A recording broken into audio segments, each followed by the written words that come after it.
Jai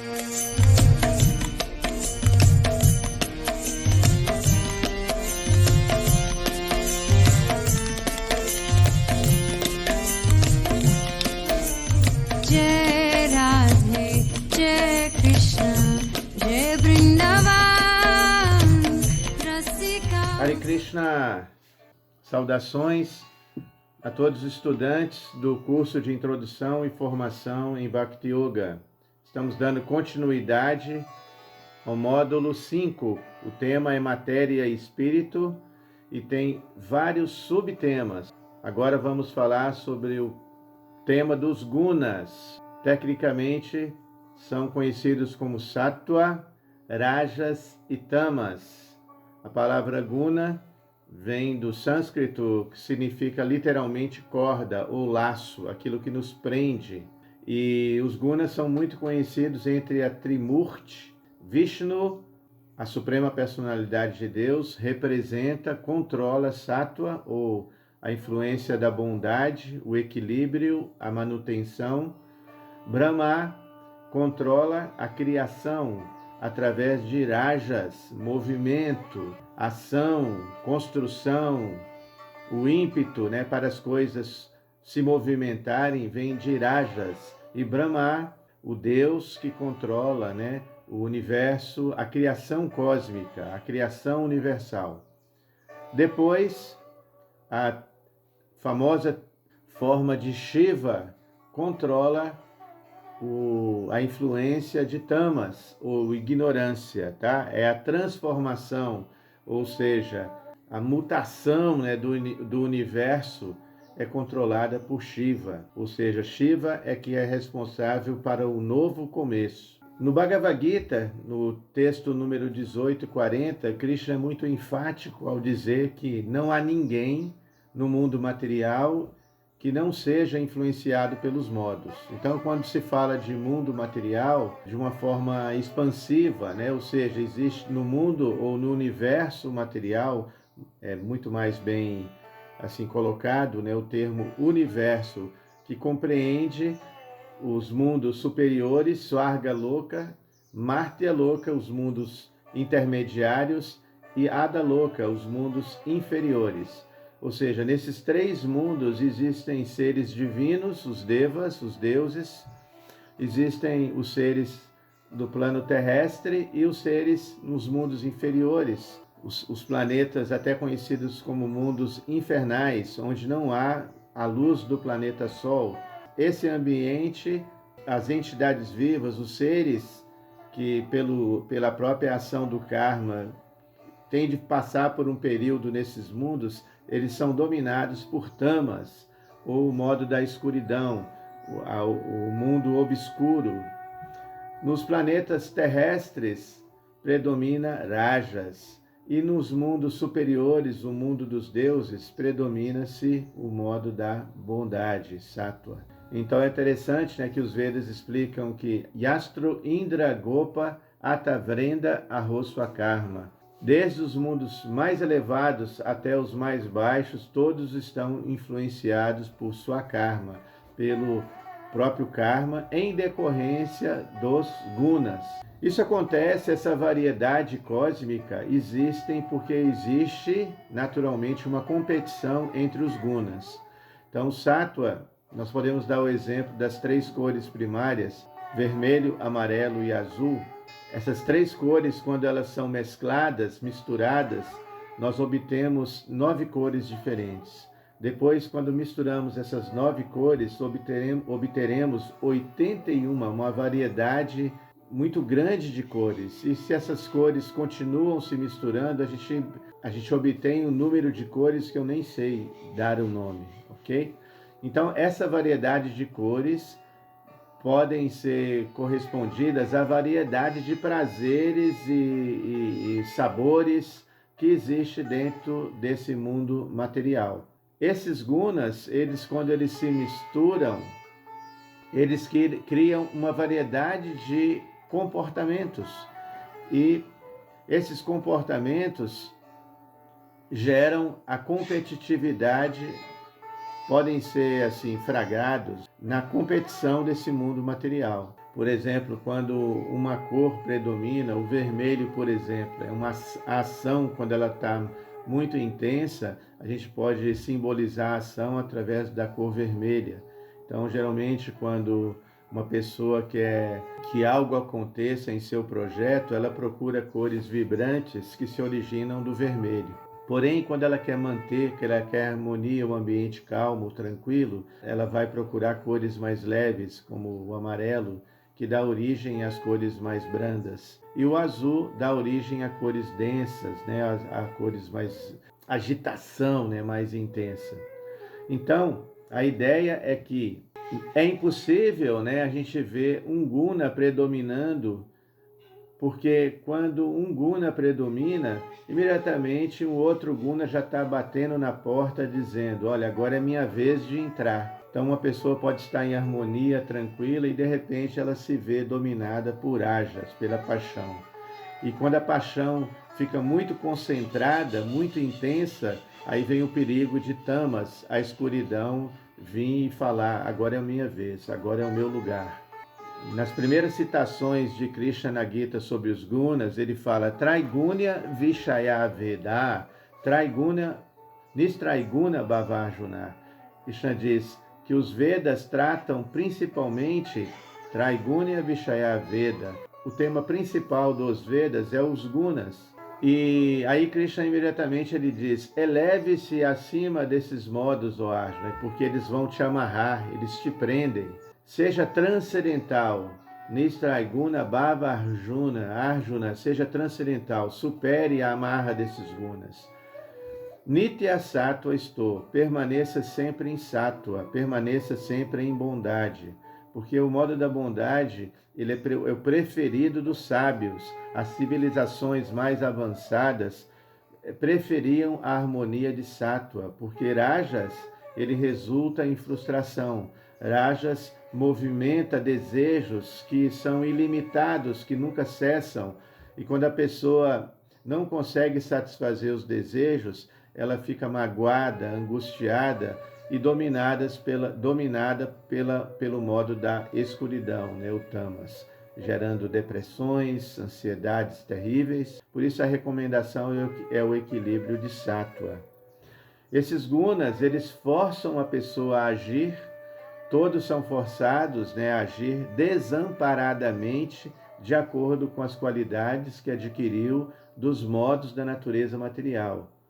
Então ninguém pode deixar de fazer algo. Todo mundo tem de agir, mesmo que por um momento, a todo momento nós estamos agindo, nós estamos influenciados pelos gunas.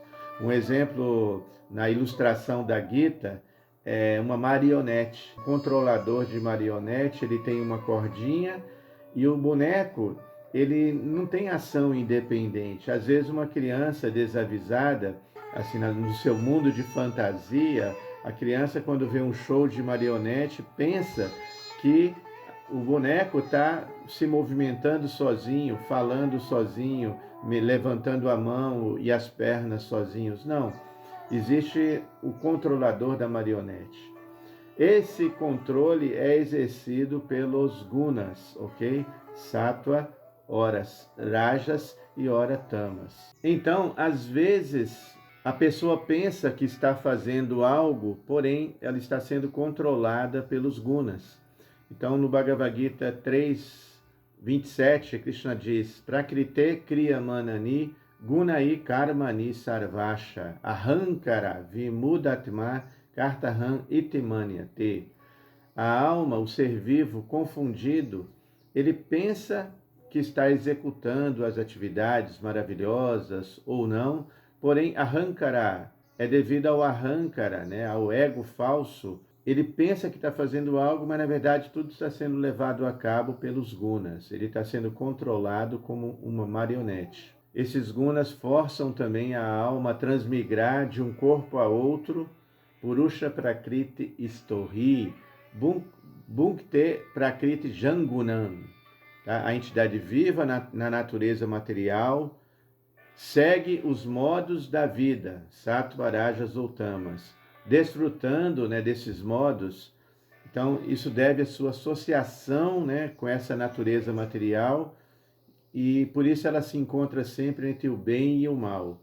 Daí, mais uma vez, Krishna enfatiza a necessidade de se situar em gunas, em sattva guna, para transcender o bem e o mal. Então, os gunas, eles também influenciam, por exemplo, algo tão importante na nossa vida, né, que é a fé. A fé não é apenas uma decisão psicológica ou intelectual, como doutrinado, né, nas academias. Religião é ópio do povo, religião é questão de fé. Não. Na Bhagavad Gita, no final do capítulo 16 e início do capítulo 17, Krishna é muito enfático em dizer que a fé também está categorizada em um dos gunas, bondade, paixão ou ignorância. Krishna diz para Arjuna no verso 3 do capítulo 17: de acordo com a existência de alguém, sobre os vários modos da natureza, a pessoa desenvolve um tipo de particular de fé. Disse que o vivente tem uma fé particular de acordo com os modos que adquiriu. Quem canaliza a sua fé, a sua confiança em espíritos, em fantasmas, né, e acredita que esses seres vão resolver os seus problemas, isso é algo muito obscuro. Isso se chama a fé em tamas. A fé que é canalizada para, às vezes, um ser humano, um político ou uma divindade, e a sua intenção é conseguir o resultado, é querer almejar alguma conquista de algum desejo material, essa fé é categorizada em rajas. E a fé em sattva, quando você adora um Deus, um semideus, simplesmente por gratidão, por reconhecimento das dádivas, né, que ele lhes oferece, isso é a fé em sattva, ok? É apenas uma introdução, né, do capítulo 17 da Gita, onde Krishna mostra para Arjuna que mesmo há 5.000 anos havia pessoas que não acreditavam nele, que o tipo de fé era categorizado de acordo com as características, né, dos gunas. Os gunas, na verdade, são as características pelas quais tudo acontece nesse mundo. O modo de comer, a forma que nós comemos e o tipo de alimento que comemos está categorizado de acordo com os gunas.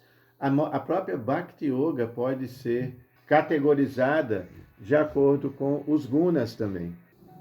Por exemplo, Bhakti Yoga, quando ela é praticada com ira, com raiva, sem conhecimento pleno do que você está fazendo, isso é tamas. Quando Bhakti Yoga é separatista, você com a visão política, né? Esse é meu amigo, esse é meu inimigo, isso é Bhakti Yoga em tamas. Quando a pessoa oferece elementos para Krishna, quando a pessoa adora Krishna desejando o resultado, isso é rajas. E Bhakti Yoga em sattva é com conhecimento, como Krishna diz no Bhagavad Gita, melhor do que o sacrifício de coisas materiais, de elementos materiais, melhor que isso é o sacrifício da inteligência ou do conhecimento. No Bhagavad Gita, Krishna fala que aquele influenciado pelos modos não pode conhecer Deus, não pode conhecer Krishna. Mesmo quando estamos em bondade, nós temos de transcender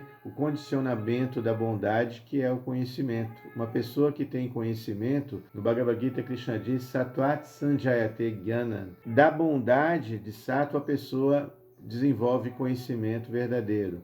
Mas mesmo essa bondade condiciona que você pode se sentir melhor do que os outros, porque você é mais feliz. A bondade proporciona felicidade. Então, como transcender os três gunas? Se já que até mesmo o sattva condiciona, como transcender? Essa é uma pergunta de Arjuna no capítulo 14, verso 19. Então, Krishna diz, quando alguém transcende os modos, pode desfrutar a felicidade espiritual, felicidade verdadeira, mesmo nesta vida. A resposta, Krishna dá, Manchayo via bicharena, bhakti yogena sevate, sagunan samatitya ityam, brahma bhuyaya kalpate. Aquela pessoa que serve a Deus, que pratica, né, Bhakti Yoga, ela automaticamente torna-se livre dos gunas. Não pelo seu próprio mérito, pela sua própria capacidade. É pelo próprio Senhor Krishna. Porque Krishna ele é conhecido como Guneshvara, aquele que é o controlador dos gunas. Guna significa corda, laço. Só pode desamarrar uma pessoa que está presa pelos laços de uma corda quem está desatado. Na verdade, a única pessoa no universo desatada, livre dos gunas, é Deus, Krishna. Então, quando a pessoa se conecta com Krishna, com Deus, logicamente é essa pessoa, Krishna, que vai te desatar dos nós. É uma explicação muito grosseira, mas isso acontece de uma forma muito sutil, natural e prática. Para uma profunda compreensão desse tema dos gunas, nós recomendamos a leitura do Bhagavad Gita no capítulo 14, que é intitulado Os Três Modos da Natureza Material. É um capítulo que Krishna dedicou exclusivamente para o tema dos gunas. E ele conclui exatamente dizendo que uma pessoa, ele inicia dizendo que esse capítulo é tão importante, é o melhor de todos os conhecimentos, que uma pessoa que compreendeu o tema dos gunas, sábios no passado conseguiram transcender as amarras dos gunas, entendendo, a psicologia, esse entendimento sobre as influências dos gunas em nossas vidas. Aí que já termina dizendo, concluindo com essa resposta para Arjuna. Sagunan samatiti aitam. A pessoa que se rende a Deus, se rende a Krishna na prática. E isso se render significa, é muito simples, não é nenhuma lenda urbana. Se render significa simplesmente dizer, eu acredito em você, Krishna. Em todas as atividades, em todas as minhas atividades eu vou executar consciente do seu controle, consciente do seu amor para comigo e com todas as entidades vivas. Essa compreensão por si só é rendição e por si só já começa a afrouxar as amarras dos gunas. Muito obrigado pela atenção. Agora vamos partir para o próximo tema. Hare Krishna.